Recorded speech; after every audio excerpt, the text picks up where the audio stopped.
Oh my god, let's try something. Okay, see what happened on TV Oh last yeah, night? I always watch. Oh my god. It's so fun. It was so Yeah, good. I watched that. Yeah. Cool. Hello. Hey guys! I can't believe this is our 7th episode. I know, we were just talking, we were like, how is this 7? Like, maybe 4 I could feel. Yeah. Maybe 4 I could feel, but 7 is almost 2 months. How have we been doing this for 2 months? Yeah, This is wild. blows my mind. It's just crazy, but I'm having a good time. Yeah, me too. Yeah, and I hope you guys are having a good time. Oh yeah, hell yeah. I just can't wait for the dog days to be done, man. Like it's just hot as hell. The dog days, please be fucking over, because this is not cute. Yeah. Oh my god. But we went to the grocery store today, and there's a liquor store right next to the grocery store. So we we're had like, to stop by. Yeah, of course. There's a liquor store, we stop automatically. We love trying new seltzers. Yeah. We love Seltzers trying is like our anything. thing. Yeah, Yeah. but we love trying new seltzers. Exactly. And so Lucky for us. yeah, Stevie was like, go pick up the air, because we had all our groceries, so like only one of us could go into the liquor store. So I was like, I'll do it. So she asked me to go get these like Arizona ones. I didn't realize you had already tried them, but I found them. But there's only 2 flavors, and then I looked over and I saw the Bud Light lemonades, and I saw those advertised at the baseball game that Monica and I went to, my friend Monica, a couple like months ago to the Yankees home opener. And I've been wanting to try them, and I saw them, but then next to it I saw these Bud Light seltzers. It's a limited edition. It's called Retro Summer. Retro and they Summer look mad pack. Retro. They're so cute. If you're only listening to this, it's like a tie-dye bottle. It's a limited edition, and so I was like, okay, fuck the lemonade Bud Light seltzers. Yeah, those are always around. Yeah, those, I don't think those are limited edition. I'm gonna grab this limited edition before we don't see them. But there's blue raspberry, there's Cherry limeade, and then there's ice. it's just called ice. It's called Summer Ice. Oh, well, we'll have to try that. So I'm next. assuming that probably tastes. If anybody's had the like 4th of July Smirnoff, like vodka, like almost like a rocket pop. Okay. See, I always think those flavors are kind of like raspberry. Like Yeah, I feel like they're all. I mean, and cherry limeade. I mean, that's true. They're all pretty much the same flavor. But I'm excited to try this. So let's crack it open. Yeah, let's crack it open, and then we'll let you know how the ice one is. Yeah, later. But this reminds me when we tried the Bud Light seltzer, Christmas edition. I mean, this is sweet, but it's really flavorful. Here, try this. It's sweet, but it tastes exactly what I thought it was going to taste like, but I like it because it doesn't have that like artificial sugar flavor. That's my problem with Trulies. I hate Trulies because Trulies straight up taste like aspartame. Yeah. It straight up tastes like fake sugar. That's why I like Coke Zero more than I like Diet Coke. So so that was the blue raspberry. When I had the cherry limeade, I felt like there was a really big kick of the aftertaste. There is a big kick of aftertaste. It's good. I feel like it tastes blue raspberry tastes exactly the way I thought blue raspberry I'm liking the blue raspberry more than the cherry limeade just because of the aftertaste. I feel like if it would be a little bit better if it was colder or if it was watered down with like soda water. Yes. Like it's almost too flavorful. Yeah. Like one of the things about seltzer is that there's almost just like a hint. A hint of flavor. And these have these pack a punch with flavor, I would say. I would say these are more flavorful than usual. I do feel like I'm drinking summer in a can. Oh, totes. So I will say, if we're going for that vibe, really good. Yeah, I like it. Speaking of sugar, I worked Sunday, right? I worked a double on Sunday, and Stevie came into the city with me, and we had a little twin date before she dropped me off at work, and we went to Levain Cookie, which is like really famous for its, cookies. Big ass cookies, well known. I'd never been there. And they're really expensive. Oh my god, they're so like expensive. $6 a cookie. I spent $17 on a coffee, a cookie, and like a cinnamon, like Danish pastry thing. And let me tell you, sorry Levain, like the coffee was not good. We're not giving you a good review. The bread, the cinnamon bread thing was not good, and the cookie was good. The cookie was good, but it's just like I just feel like I'm chewing on sugar. Exactly. I feel like I can feel the individual grains of sugar. Yeah, it just so much. It was so sweet. It was so sweet. So I don't know. I'm definitely probably won't get coffee there again. No. Yeah, I'm very picky about my coffee. I am too. But I loved the atmosphere. I think it was like a really cute little place. Oh, it was so cute, like really Instagrammable. You know, I like that it is simple. Uh-huh. And I guess simple sells because people talk about Levain all the fucking time. It's really famous, yeah. But yeah, I don't know. Maybe I need to get like just like a normal coffee from there. See like if I like their normal coffee. I had a mocha iced, and like I was so happy when they first gave it to me because I hate like when I get something iced and then it's like 2 sips of coffee. Like if I get an iced coffee and then it's 2 sips of fucking coffee because there's so much ice jam packed in there.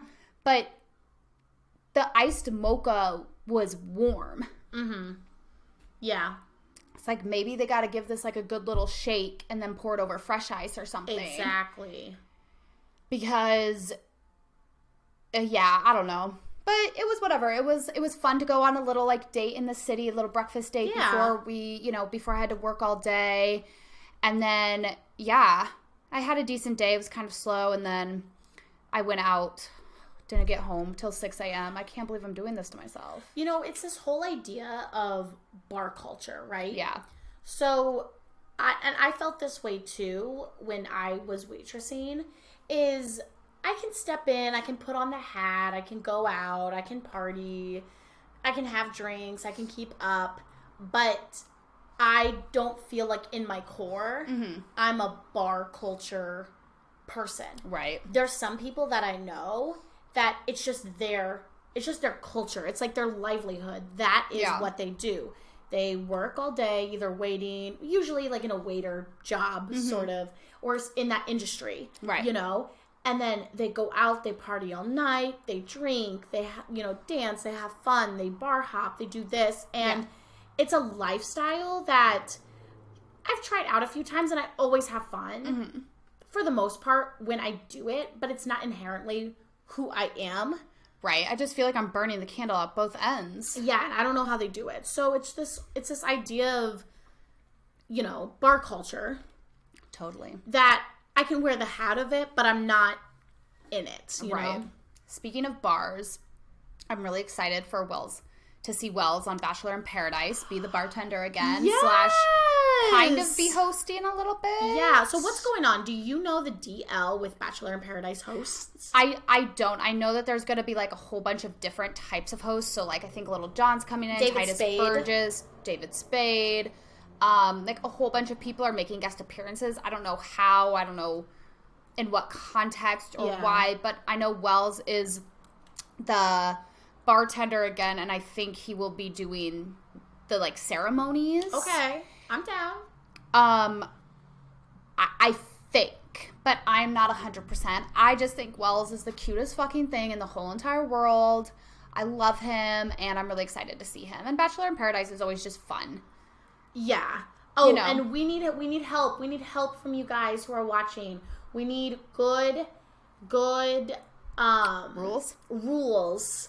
Yeah. For our fantasy league, because I don't want to do the batch bracket. Well, I've never done it with Bachelor in Paradise, so I don't really know how it works. But I'm not obsessed with the batch bracket website rules fantasy league. Right. So if I'm not obsessed with it for Bachelor, which is its main sort of cohort, I already know I'm not going to like it for Bachelor in Paradise. So I feel like we just need to make up our own rules and, throw the money around and see who wins. We have a really good group of girls. Yeah, I agree. And guys. Yeah. And I think we have one dude. Stratton, right? Yeah. Yeah. Hey, Strat. So we got girls and one dude. We got girls and a dude. But we need more men. Yeah, come on, men. Where are our Bachelor men? I know the men watch this. I know you're out here. I know you're watching. I know you're getting down with us. And we throw a really fun party. So if you're in the area, then you're always more than welcome to come. But you can't come if you don't play. Sorry. True. So I'm really excited for Bachelor in Paradise. Bachelor in Paradise is always sort of, you can just let your guard down. It doesn't really matter. It's just fun. It's flirty. In fact, I think it's more of a better, if you really want to try to find love, I think it's more, apt to do that because they want you to date multiple people at a time. And well, and not only that, but all these people have already been subjected to the Bachelorette. They already have Instagram followers. They're already in the same kind of... So people know them. People know, like, and I'm they're going to be already attracted in to the you. same... like social group where it's like easier because once again, like I don't know if we talked about this on the podcast, but I know we talked about this personally where we read an article about Julianne Hough, like maybe being the next Bachelorette. But if she's the next Bachelorette, I would be down for it. I fucking love Julianne Hough. I think she's cute as a button. I think she's fun. I think she's talented. I think she has a lot to offer. Yeah. And I think that she would have a lot to offer the show. She would have a lot to offer the show, but you can't get any regular Joe Schmo. Like, no offense to quote unquote regular people, but she's not a regular person. She's a famous person. And so she would need suitors that are, you know, at least B-list actors. B or C list. Like, it can't be like, you know, I love Grocery Store Joe, but it can't be just Grocery Store Joe coming up and trying to win Julianne Hough's heart. I mean, maybe it could be, but then it just seems like you never know somebody's intentions. And I don't know. Yeah. So with Bachelor in Paradise, it's like they're already all in that circle. They know that this is like their job, like basically being an influencer. They know that this is their life now. Mm-hmm. Exactly. So it's easier to, I feel like, build those relationships. And like you said, you get to see how they interact with other people. You're with them 24/7. On The Bachelorette and The Bachelor, you're literally separated from these people all the time. For weeks at a time. And you're on a date. You see them maybe 12 times in total. And then you're supposed to get married. Right. And half of those times are group dates, you know? Exactly. So in Bachelor in Paradise, you just get to see, you're basically living together. And living together tells a lot about a person. You are sweating together. If you can sweat with somebody, they don't have air conditioning on the Bachelor in Paradise people. They don't allow it because they don't want you staying up in your fucking room in the air conditioner. They want you sweating and out on the beach and in your bikini to try to like cool off. You know what I mean? Mm-hmm. So yeah, I fucking love Bachelor in Paradise. Yeah. I'm really excited. And, you know, their corny little, it's almost paradise. I live for that. Yeah, it's going to be so good. I can't wait. Can't wait to see Victoria Larson. God knows what's going on with that lady. Hopefully she's got the mental health, you know, help that she needs. I mean, you haven't really seen a lot of previews from her, but it looks like she's doing better. I'm not sure. She's a goddess now. She's a goddess now. She's not Queen Victoria. She's Goddess Victoria. So we will refer to her as such from here on out. But she's wild. I know we're all excited for Bachelor in Paradise, but let's talk Bachelorette last night, because it was pretty wild. So it started off with Greg. Mm-hmm. A really fun, nice day. It really did seem that it wasn't this coerced act by the producers. Mm-hmm. Like, it honestly felt very genuine. I mean, come on, they built a fucking rain stage. Yeah. How much money do these fucking guys have? This is wild. They built a goddamn rain stage. Like, it was awesome. Yeah, it was actually really cool. It really added to the element. I think they look really cute together. I agree. Do I feel like they're meant to be forever? I don't know. Greg still seems a little young to me, and it's hard to read him a lot of the times because that sad dopey thing. He's like, I'm so ecstatic. I know. And I was like, I'm just overjoyed. I'm so overjoyed. I'm really overwhelmed right now. Like, this is the funnest time I've ever had in my life. And I'm like, you don't see, but like some people are like that, man. Yeah, some people just don't show their resting sad face. And that's what she said. She said you have resting sad face, and I can believe that. But he really and you know, that was an interesting point because, and you and I were talking about this a lot last night, is Katie came out and said to Greg that she could tell how much anxiety he had and how hard this was on the process with him. And Greg basically said, oh, that's my worst fear about myself, is that somebody's going to notice that. Even my sister says, you know, all you do is think about the bad or whatever. And so it was a little awkward in the sense that Katie called out the quality that he hates worse about himself, because he's obviously self-conscious about it. So when does that self-conscious stop? You're obviously self-conscious about it because you know it exists, and now other people are seeing it, so you get even more self-conscious about it. Right. And I feel like it's sort of this like, snowball effect. Yeah. But I felt like he handled it with grace, and I felt like Katie never said anything maliciously. She was just really trying to check in with him and see how he was doing because, you know, she wants to get engaged at the end of this. Yeah. And if Greg is gonna be pouty and it's too much for him to handle or whatever, who knows? Who knows what could happen? You know, I mean, God knows what's going to happen at fantasy suites. Like, what if you there's always one person who just can't handle that she's having sex with other people. And it's like, come on. You all know what happens in fantasy suites. Let her ride the cowboy a little bit. Yeah, totally. You know? Yeah. You got to ride the bike before you buy it. You know what I mean? Exactly. Why buy the cow when you can get the milk for free? I love that expression. I think it's so fucking funny. But, and slash, not only is that but it's from, well, the expression has been around for a long time. But John Mulaney in one of his. But you know. Exactly. I just love when he says it. It's so funny. He's coming out with a new special. I'm so excited. I know, me too. If anybody wants to drive me to Philadelphia and watch John Mulaney with me. Hey, I'm going to have my license by that time. Maybe we'll do a little Philly date. Yeah, I'm like so down because he's not in New York for any, he's like in Las Vegas, New Orleans, Boston, and Philadelphia for his like special. I'm sure they'll record it and put it on Netflix, which obviously I will religiously watch for all time because that's just how I am. Every night it's just put on John Mulaney, go to bed. You know, he's my hat. It's like instead of like the soothing ocean sounds, you listen to John Mulaney is my ASMR whatever it's called. You know what I mean? Yeah, and people are like in the background, like just slightly whispering. Just turn him on real low and fall asleep to that beautiful angel voice. You know what I mean? Yeah. But back to back to Bachelor. Mm-hmm. What we were talking about was Greg and how his insecurities sort of came out. Katie confronted them. They had a really nice date. Listen, I really like Katie's season, and I really do think she has a really good group of men.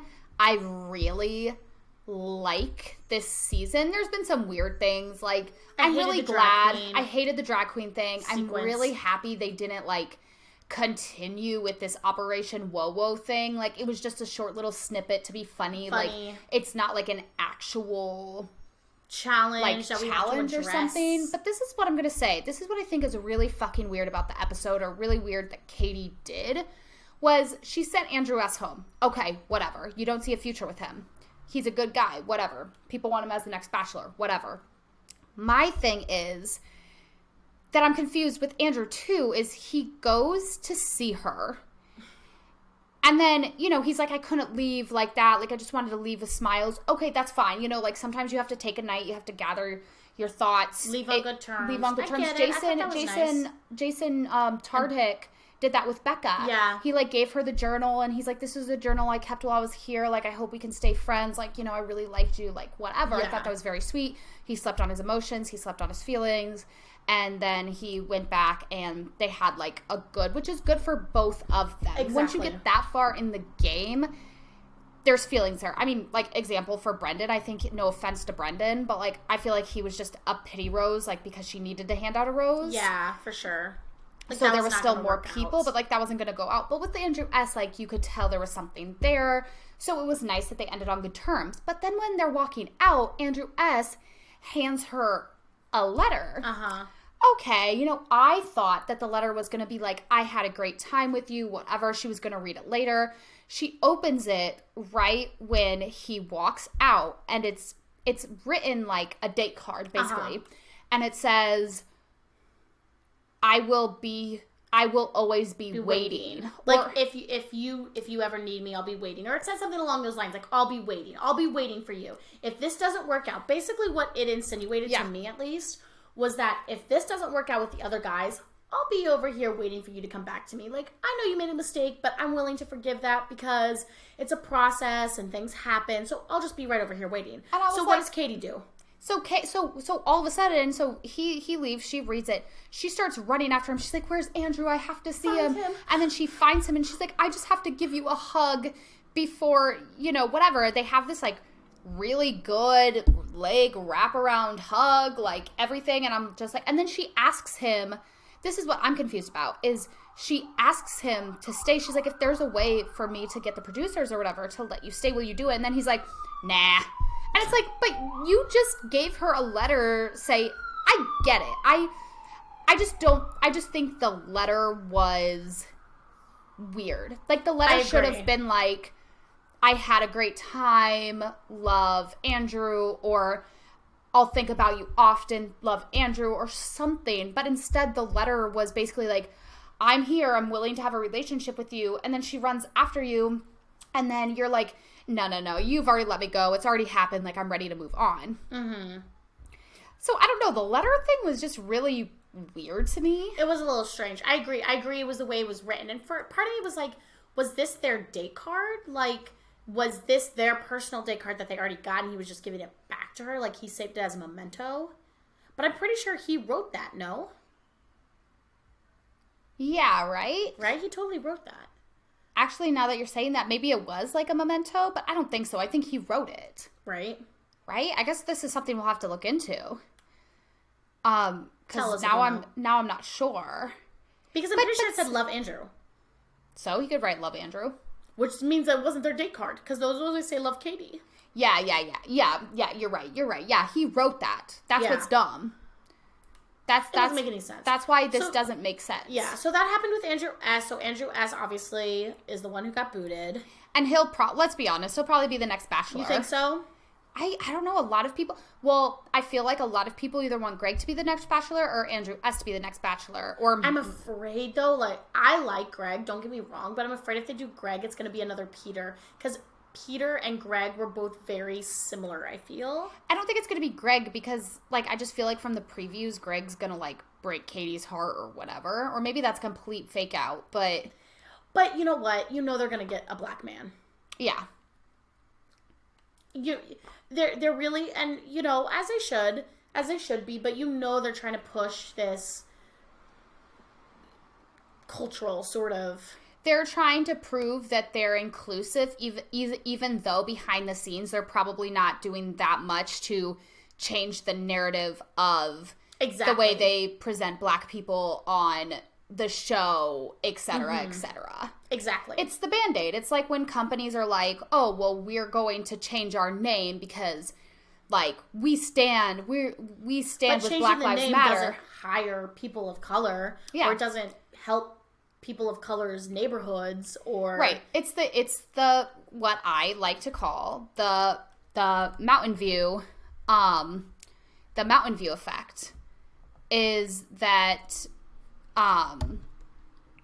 The Mountain View effect is okay, I'm sorry. So Mountain View was a high school in Colorado. So there was 3 high schools. We had Thompson Valley, we had Mountain View, and we had Loveland High, where we went.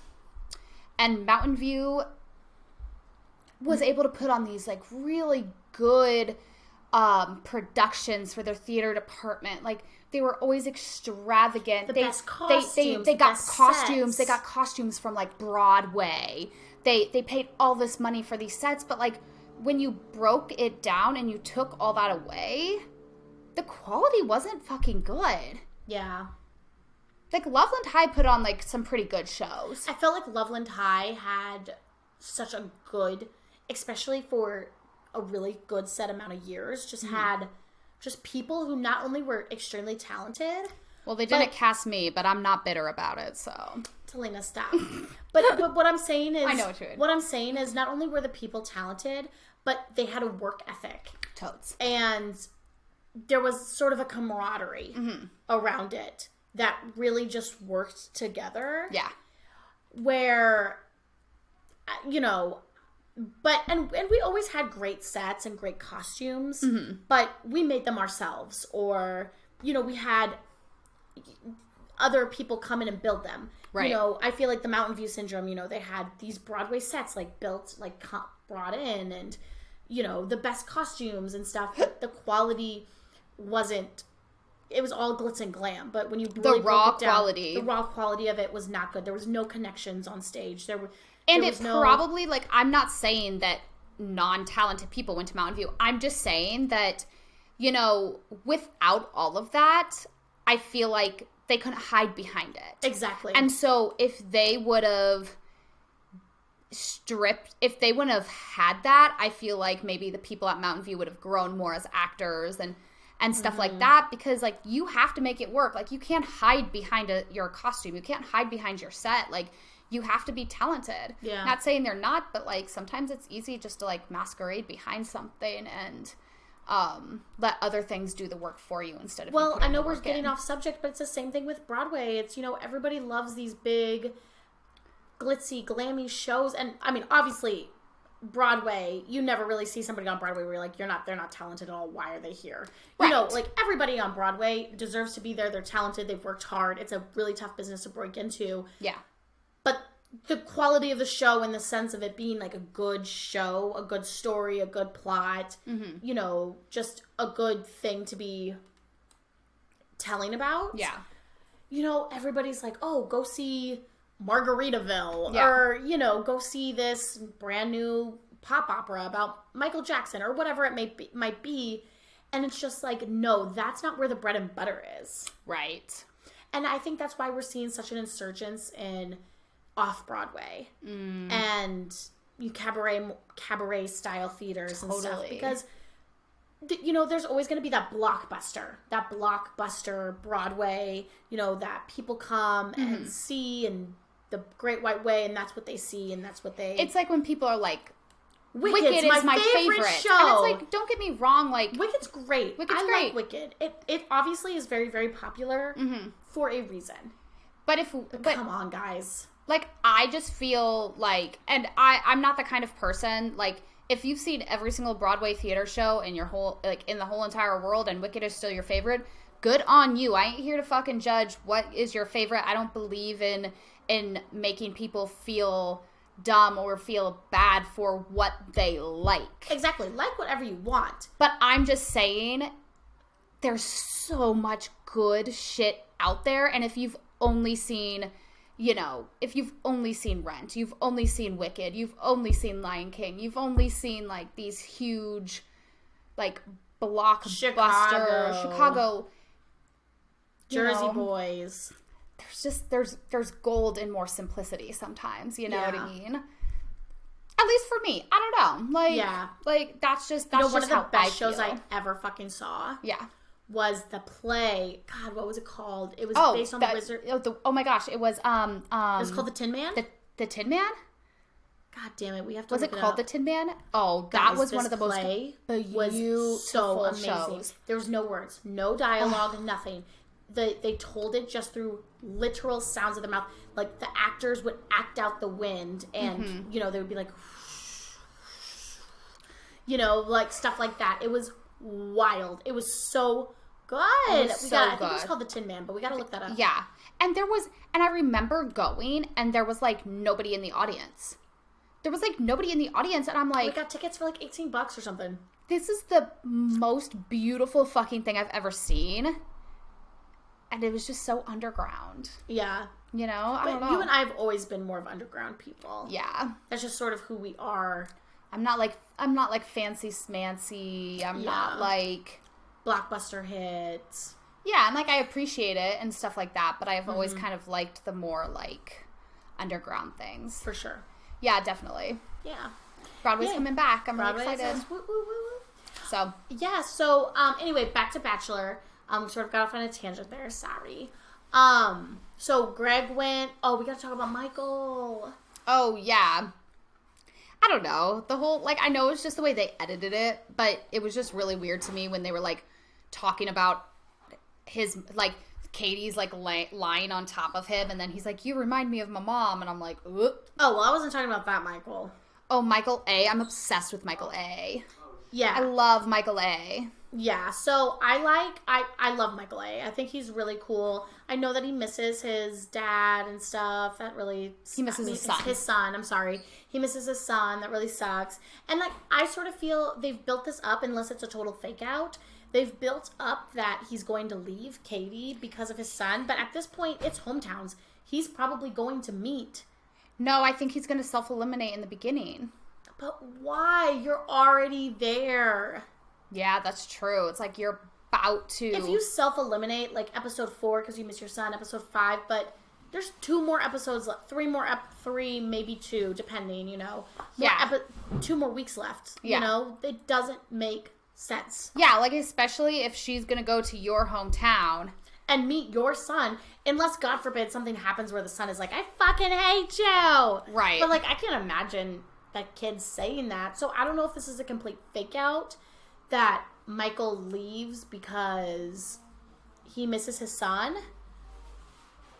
Or if he ends up winning. Like, at this point, I honestly have no idea because we've talked about this before. Yeah. These commercials are so ridiculous. They really, really lead you to believe one thing, and then it's completely opposite. And at some point, it's like, when is it false advertising? Yeah. I feel like I'm watching 2 stories. I feel as if I'm watching the commercial story of The Bachelor, which they tell this whole saga of bullying and cheating and breakups and crying. And then I'm seeing the whole other saga, which is the actual show, and none of this stuff ever happens. So It's really I hard. don't know. I just feel like it's starting to get to this point where the commercials and the promos and the actual show are 2 completely separate things. And how long can you lie to us and not show us, or at least the context, with us still being in that surprise element? Right. Where enough is enough. Yeah, I agree. So that's sort of how I'm feeling right now. It's hard. Yeah, I really don't know. I think that it's going to be Blake and Greg in the top. I think it's top 2. Greg's going to. Blake. I don't like Blake. Ew, I do not like so Blake. Skeevy. Ugh, there's just something about him. God, there's just something about him that just makes me feel like ants are crawling on me a little bit. I don't know. Like, it's so weird. Like, I just get the vibe. Like I know Katie is sex positive, and when she says like she's sex positive, like I believe that she's positive about sex. But to me, Blake saying he's sex positive is just a way for him to be like weirdly horny all the time. Yeah. And I don't know, sometimes it just comes off slimy to me. Yeah. I mean, I don't know.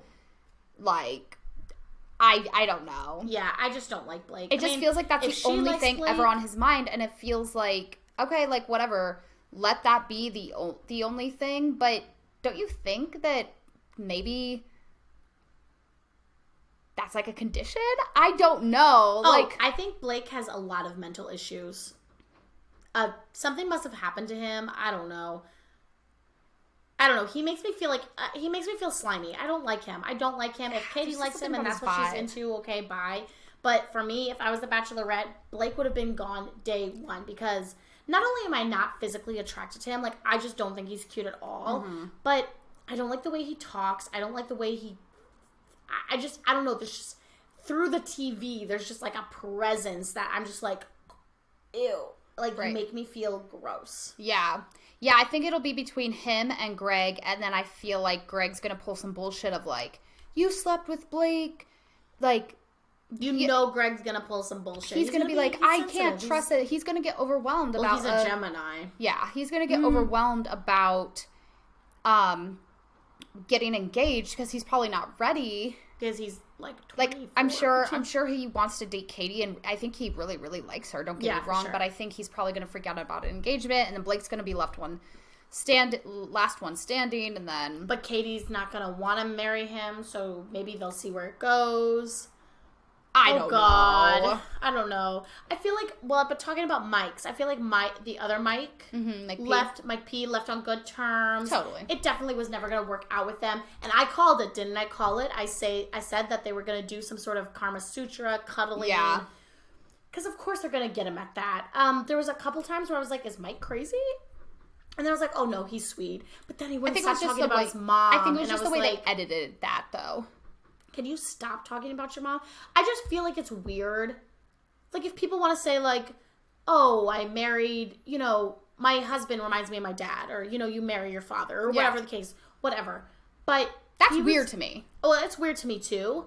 But why would you want to marry? I mean, I get the sentiment behind wanting to marry somebody like your parents, because if your parents had a good relationship and it felt solid and you felt safe and you felt, a certain type of way in that relationship, I understand why somebody is like, oh, I want to marry somebody like my father. Because obviously you want qualities in your partner that are good qualities. Right. Dependable, smart, makes you laugh, all this stuff, which moms and dads are supposed to do for you. Right. But to, like, incessantly talk about it, I don't know, maybe I just have PTSD from something, but... I think it was just the way they edited it. It was just weird. I was like, can we stop talking about your mom? And you want to I definitely think... your mom, I definitely think that was an editing thing. Yeah. That was definitely an editing thing. Yeah. For sure. Oh. But yeah, the whole cuddling thing was just like, you knew it wasn't going to work out. And you know what's so crazy is, I feel like most of the time they do it... Oh, I don't know. Sometimes they do it with a really good couple where you can tell they're really connected. But I feel like most of the time they do it with somebody they know you're not going to feel connected to. Like Hannah Brown did it with Tyler, and that was saucy as hell. Oh, that was pretty saucy. You're right. That was a good one. That was pretty saucy. Yeah. But it depends. regardless. It depends. Yeah. Because they know, the producers and stuff know that it could go one of two ways. It could be sexy or it could be awkward. And they're going to they needed to get win rid of in Mike, the entertainment value either way. So it's a great date. Exactly. Depending on what side of shock value you want to go for. Yeah. Totally.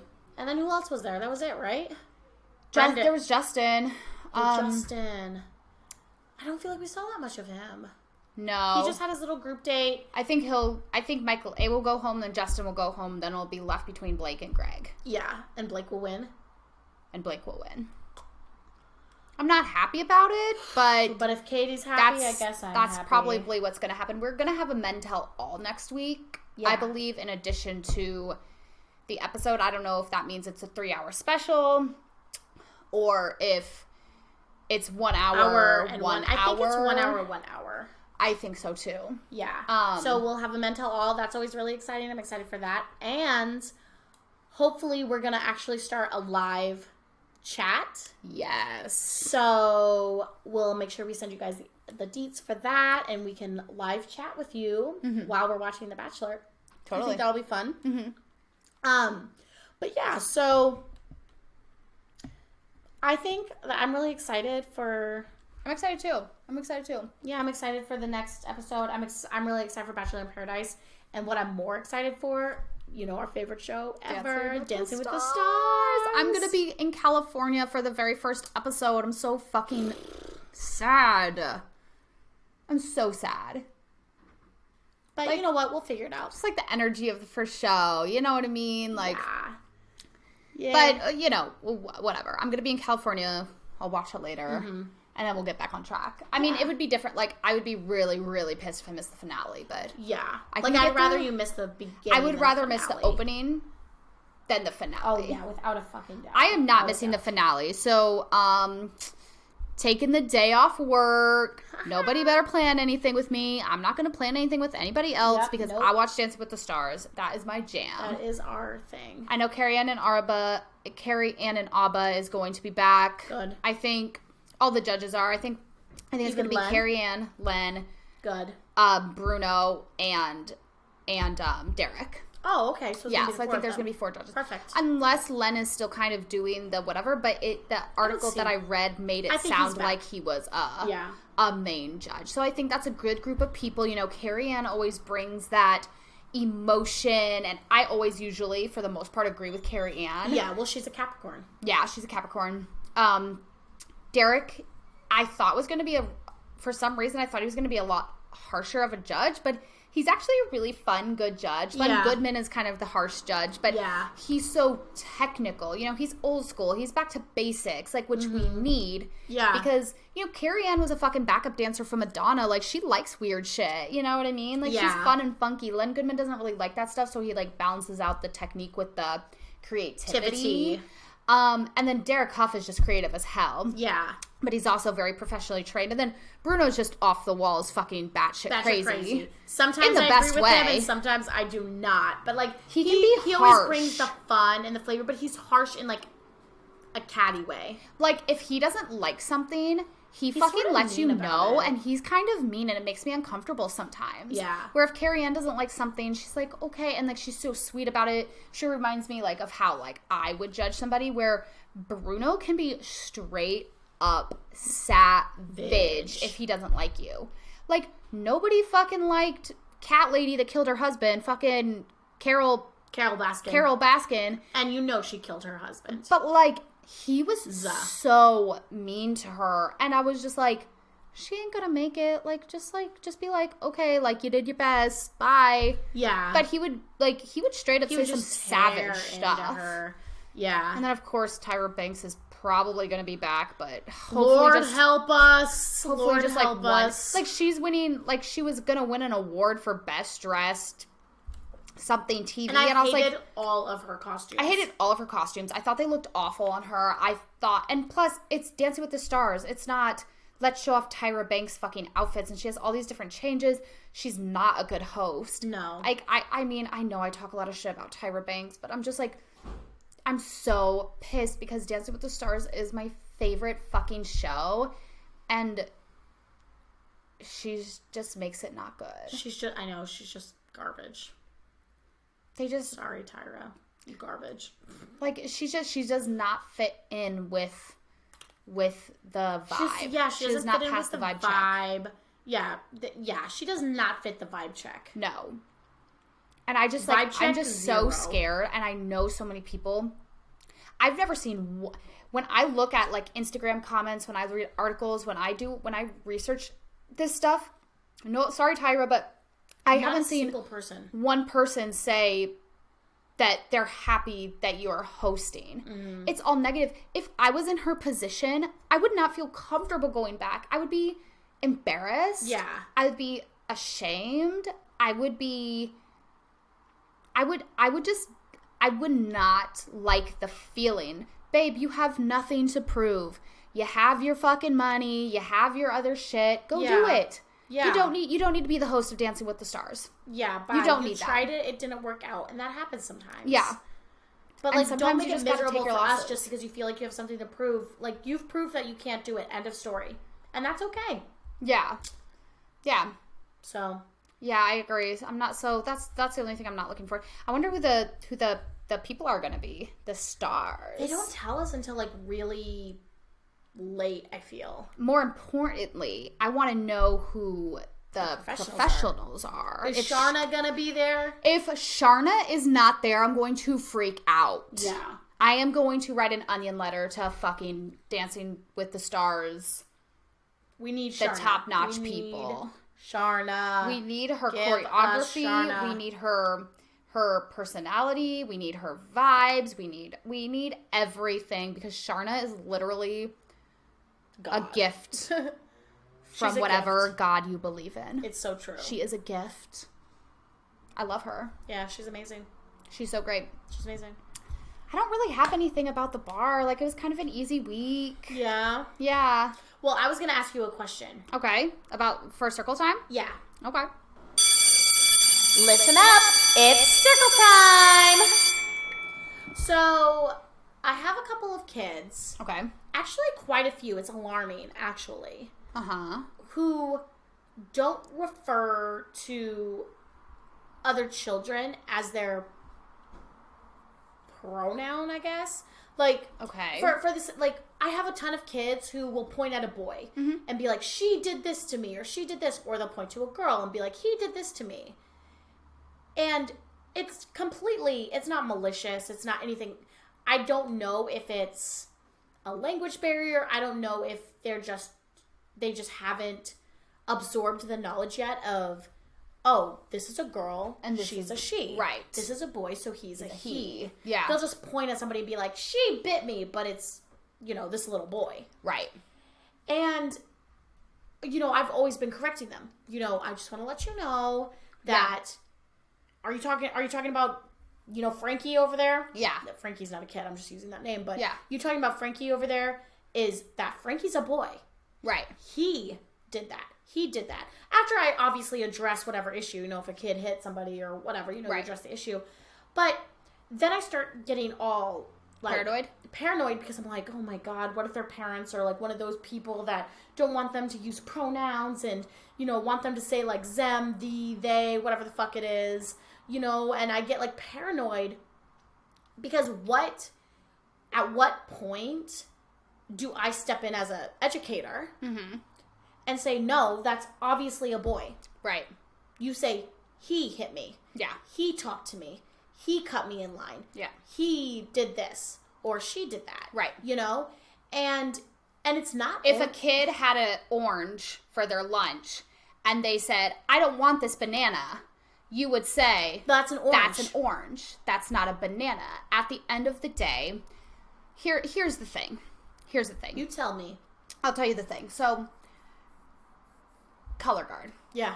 This will all make sense. Okay. So, you know, like when I grew up, like I did guard, I went to school for it, you know, whatever. I was in the marching band, all this stuff. And I would always kind of get, I don't want to say upset because like all these other people, all these other guards all around me were doing these really cool fucking tricks and they learned how to do like all of this stuff where like we focused on the basics. Yeah. But then looking back, we were better because we had the basics and then we could grow from there. For sure. All these people, they could have been doing cool tricks, but they weren't in time together. Yeah. They weren't technically, from a judging standpoint, good in the sense of basics and all that you have to do to be just like a solid group. Mm-hmm. It was like, oh, the creativity, the choreography, like that's what you scored high on. On technique, they wouldn't score high. Yeah. So sometimes I would look and be like, I wish like our shows would be more like, not creative. Our shows were always creative, but like more tricks and flips and this and that. But like our shows were always really technical and to the basics, and we were always clean and we were always really good and we were well rounded. And now that I know the basics, it's like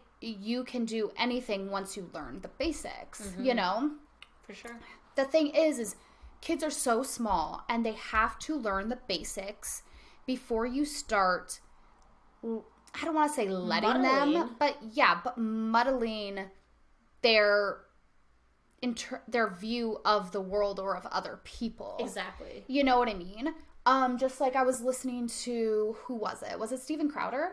Maybe. And he was like, we teach children that they have 10 fingers and 10 toes. Oh, yes. Now, every once in a while. Maybe Ben Shapiro. Maybe it was Ben Shapiro or something.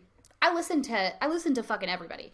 I'll watch. And not only that, like, but I'll watch Fox News. I'll watch MSNBC. I'll watch CNN. ABC. I'll watch CNN. Like, I think it's important to read, not to, like, focus on just one type of idea and follow everybody that believes in that one thing. Yeah.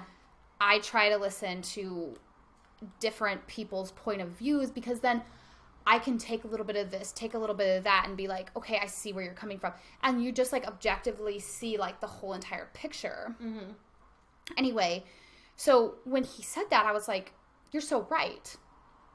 You teach that there's people with 10 fingers and 10 toes. And then if something pops up and you get a friend that all of a sudden has this fucking weird nubbin at 11th finger, that's when you're like, hey, okay, sometimes people just add a little extra sprinkle. Exactly. Or you do something. But like from birth, and you don't have to be like, you're a boy. So for instance, we know somebody that took their son out of dance classes because it was too girly. Yeah.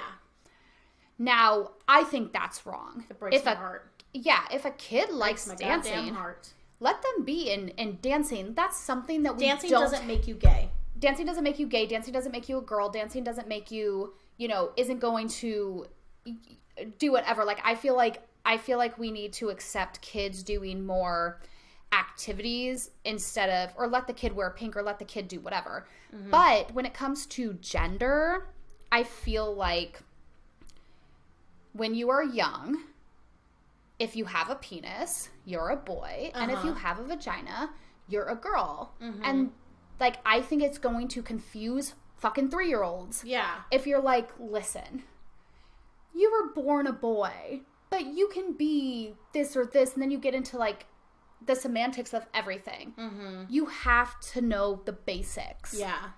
These kids are learning so much. They have to learn the basics before they can be theoretical, before they can delve into, I don't want to say their feelings, but they don't fucking know. Yeah. No, and I agree with that statement, and I just wanted to know your point of view because, you know... I'm not trying to be a monster. No, I'm not trying to either, and sometimes I'm like, God, like... And that's another thing is, I don't know what these parents teach them at home. Right. I feel like if it was an extreme enough situation where the parents were so hardcore that they were like, I only want my child to be referred to as a they. Didn't you have a set of parents that said that? No, that was Taylor's parents. Yes, that's right. We have a friend who's a preschool teacher. Yes. And basically... Her parents came in and they were like, we're teaching our kid that everybody is referred to as they, and you don't refer to anybody as a he or a she until they give you permission. It's like, your kids are fucking 3. Yeah, and not only that, but not everybody is learning that way. So all of a sudden you have that one kid who is calling everybody they, while the majority of other kids are saying he, she. Right. And don't you think that's a little mindfuck for the kid who's like, well, my mommy says that everybody's a they. Right. I don't know. I agree with you. I feel like we need bases. We need principles. That's why I try to run my preschool really fun. Yeah. Really fun. But at the same time, it's sort of military school up in there. Yeah. Because these kids need to learn how to sit down and be in their thoughts. Yeah. And listen when somebody gives instructions. These are just basic things. Yeah. You need to know. As people, it doesn't matter what kind of fucking job you have. Yeah. It doesn't matter if you are self-employed or you work for a big company or what it is. You need to know how to fucking sit still. Right. End of story. You need to know how to sit still. Yeah. Totally. You know, so, you know, it's just things like that. And it's really been bothering me because I'm constantly, that's a he, that's a he, that's a he, or that's a she, that's a she. Don't say that. You know what I mean? And then I'm like, fuck, am I being this, like, ignorant piece of shit that is, you know, forcing these societal ideals on children? Or am I just being a normal person who corrects a child when they make a mistake? Sorry, that's a boy. That's a boy to me. And I will tell you, I've worked with children for how many years? And not saying that I know every single child that fucking exists, but I have yet to have a child that's like, I just don't feel like a boy. Right. They're 3. They're fucking 3. They don't feel like anything. They feel hyper. Yeah. They fucking feel hyper. That's what I'm going to tell. They fucking feel hyper. Right. Yeah. So that's sort of where I'm at right now. Yeah, it's hard. I don't really know. I don't really know how... That's what's hard about being a teacher, because then all of a sudden these parents are like, you're indoctrinating our children. And it's like, okay, well, if you don't want the kids to see a different worldview, if you don't want them to see... If you want to raise your kids to believe exactly what you believe in, then you need to fucking homeschool them. Bye. And guess what? See you later. Some people need homeschooling. Yeah. But I personally feel like if you're not... I don't want to say a special case, but if you're not somebody that needs homeschooling because, like, you're super OCD or you have, like, behavioral problems or, like, you know, you have, like, a mental illness or, like, something. Yeah. You're taking away a lot from these fucking kids because they need to grow around other people. They need to make mistakes. They need to see how they interact with other children. And other people's worldviews are. And exactly. So, I mean, I don't know. This is just how I feel right now. Yeah. This isn't the way my mind is necessarily set. It's just from everything that I've seen, everything I've witnessed, how I feel. I feel like public school or just like not being homeschooled is super important. And I've been scarred by school. I fucking hated school. Scars, school. Hated school. Yes. I fucking hated school. Do I want to do school again? No. But, like, at the end of the day, like, looking back, I learned a lot from interacting with other types of people. Yeah. I mean, granted, a lot of those people were, you know, the same ethnicity and they were the same, you know, but you know whatever. What? That's not our fault. It's not our fault where we grew up. I'm not saying that's our fault. I'm just saying, like, you know, now moving to New York, I've gotten an even bigger worldwide view. Mm-hmm. You know what I mean? Oh, definitely. I mean, I've lived in New York for over 10 years now, and my perception of the world has changed drastically. So much, because we live around so many different cultures and people societies, and religions and societies. Exactly, and then we work with those people, and then we talk to those people where, you know, back where we grew up in Colorado, it was, you know, you're the white suburban family or whatever. Exactly. Not saying that's a bad thing, just saying, like, my views are very fluid and they change a lot, and there's some things that have been cemented, and there's some things that I'm still like, oh, like, maybe I need to learn a little bit more of that, or this is how I feel right now. For sure. But I'm open to change, and I feel like that's a good way to be. Yeah, I totally You don't agree. have to just, like, you always need you always need to be learning. You always need to be open to the change. And because once you get hard views, then all of a sudden, everybody else is wrong. And you can never see anybody else's point of view. Mm-hmm. Nobody else's point of view. And then guess what? You become fucking bitter. Yeah. And I really don't want to be a bitter person. When you're bitter. Oh, God, no. I don't want to be a bitter person. Yeah, me either. So it's like, I'm just fucking it's my here. worst nightmare. Peace, love, harmony, man. Well, talking about peace, love, harmony, I loved the season of the season finale of Loki, which was not peace, love, harmony at all. It was the complete opposite of peace, love, harmony. I loved it. Okay, I'm not gonna lie. There's 6 episodes. Episodes 1 through 3 were good. Yeah.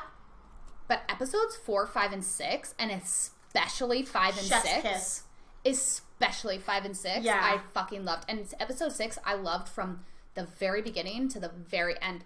I loved, cinematically, I loved it. Storyline wise, I loved it. Everything I loved about it. Well, you know, it's funny because I watched episode 6, and at first I was a little upset because I was waiting for these big sort of battle, like, action. Yeah.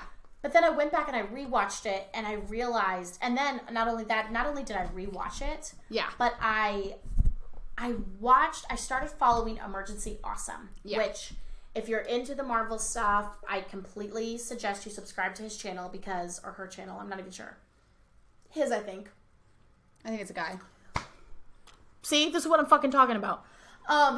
Yeah. Subscribe to that channel because it just really gets into the Easter eggs. And once I sort of understood what all these little things sort of meant and how it was coming together, when I rewatched the episode, I was dumbstruck. I was like, I'll have to rewatch it.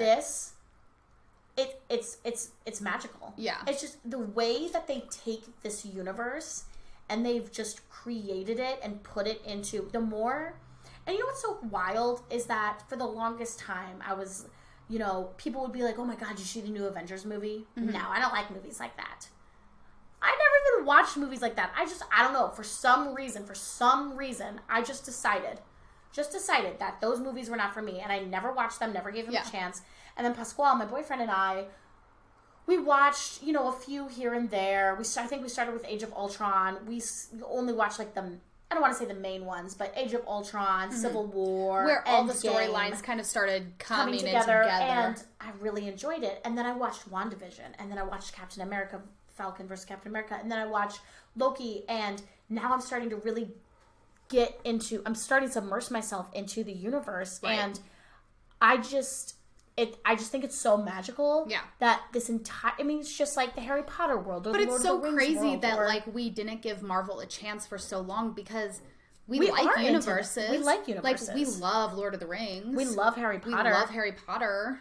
you know, when we were younger, you know, we were obsessed with like Hunger Games and Yeah. even like, you know, Twilight or whatever. Exactly. Like we fell these into those huge worlds. universes. So it's And we it like is. when things create other universes. So Because I feel like Why us wouldn't we ourselves like are sort of Marvels? spin-off artists. oh my God, totally. And we've always said this about ourselves and I mean, and it goes a lot with us being critics as well. Mm-hmm. But we love taking something and making it better or making it like just a little bit more in our vision or making something.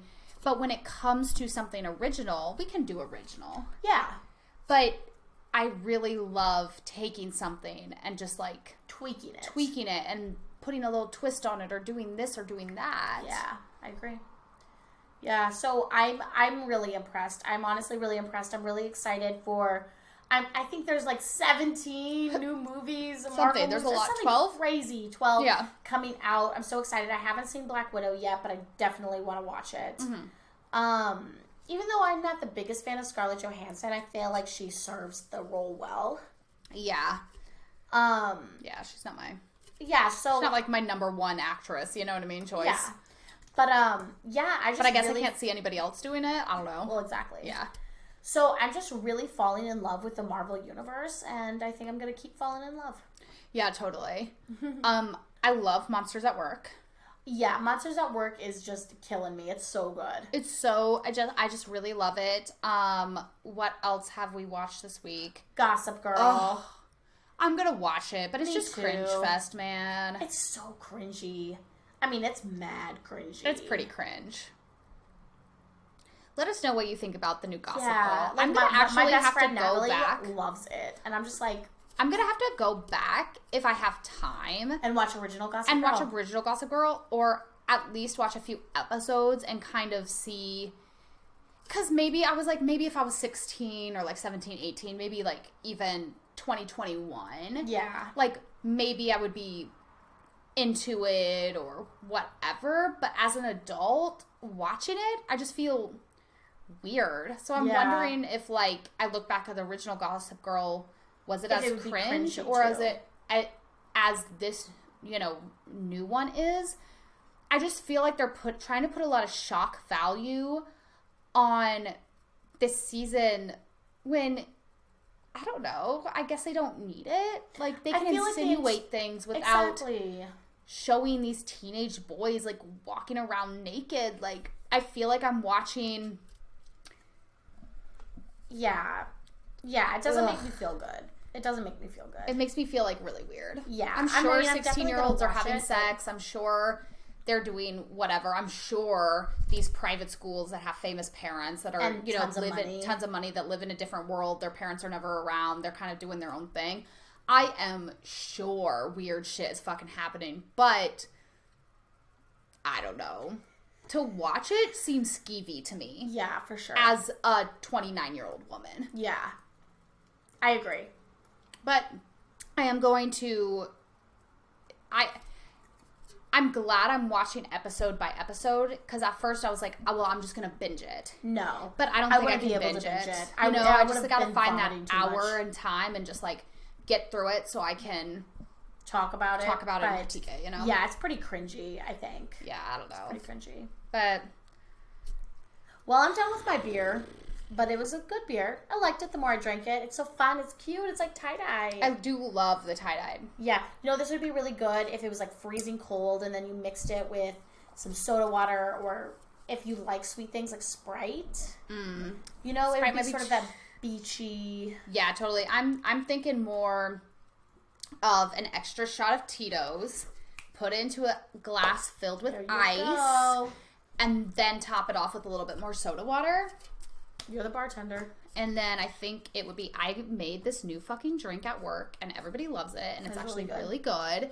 It is sweet, but it's a fun summer drink. If you want to have like something just like a fun cocktail, it's just blueberry stoli, a little bit of lemon juice, a little bit of simple syrup, give it a good old shake, put it into a wine glass, top with Prosecco.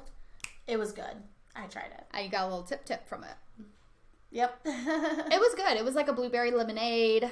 I wish we had some like fresh blueberries to muddle. Yeah. I think that would have like brought out the blueberry flavor a little bit for more. sure, for sure. And made it maybe like a little more tart instead of sweet or something. I don't know. Maybe next time I'll take the simple syrup out. I'm not sure, but Yeah. it was pretty good. I think it should be like a summer cocktail menu. Yeah, for sure. It seems like people like it, so It was good. that's all. Yeah. Well, thank you so much for tuning in for Twin Talk. What day is it? I don't even fucking know. It's Tuesday. Tuesday. Thursday is our last country month. We're singing If I Die Young by the band Perry. I actually really liked our version. I feel like it's a lot different than other versions you hear. So make sure you turn in on Thursday to hear our version, If I Die Young. And next we start Rocket Summer August, which is our favorite band. So not a lot of people know the Rocket Summer, but if you do, please give us some song suggestions. And if you don't, please do yourself a favor. Go on YouTube and listen to the Rocket Summer. It's Totally. magical. So good. Yeah, and see you next Tuesday. See ya. Okay, Kitty, you're right on my computer. Kitty, you so bad. You're